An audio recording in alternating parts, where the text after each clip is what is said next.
ஐயனார் துறையில இன்னைக்கு என்ன சுவாரஸ்யமானதுன்னு பார்க்கலாம். நிலா வந்து பல்லவனை கூட்டிட்டு காலேஜுக்கு போவாங்க. அப்போ போகிற வழியில் வந்து பாண்டியனோட இதுவை பார்ப்பாங்க. மெக்கானிக் கடையை பார்த்துட்டு அவங்க இன்னும் பேசிக்கிட்டு இருப்பாங்க. எவ்வளோ நாளாக வேலை செய்யலை, நான் ரொம்ப வருஷமாக வேலை செஞ்சுன்னு இருக்கேன் மெக்கானிக் கடையில் தான் அப்படின்னு சொல்லுவாங்க.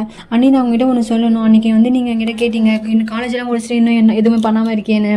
அப்போ வந்து நான் அண்ணன் வந்து போய் சொல்லிட்டான், நான் காலேஜெலாம் முடிக்கல, 12th வரையும் தான் படித்தேன். அதுவே எங்கள் அண்ணனுக்காக தான் படித்தேன், ரொம்ப கஷ்டப்பட்டு படித்தேன். அதுலேயும் நான் 2 சப்ஜெக்ட் ஃபெயில் ஆகிட்டேன். 12th முடிச்சோடனே நான் மெக்கானிக் கடையிலேருந்து வேலை செஞ்சுட்டேன், நான் டிகிரிலாம் முடிக்கல அப்படின்னு சொல்லுவாங்க நிலா கிட்ட. நிலா வந்து வீட்டுக்கும் வந்துடுவா. அப்போ தான் சோழன் இருப்பார். என்ன உங்கள் பல்லவன் என்ன பண்ண போகிறான் காலேஜ் முடிச்சுட்டு அப்படின்னு நீங்கள் சொல்லுங்கன்னு கேட்பாங்க. அவன் இதுவே யோசிக்கிட்டே இருப்பான், என்ன போய் சொன்னால் சொல்ல மறந்துட்டீங்களா, அவனுக்கு என்ன படிச்சுட்டு என்ன பண்ண போகணுன்ற ஐடியாவே இல்லை, ஆனால் நீங்கள் என்ன சொன்னீங்க ஃபாரின் போக போகலான்னு சொல்லி என்கிட்ட போய் சொன்னீங்க.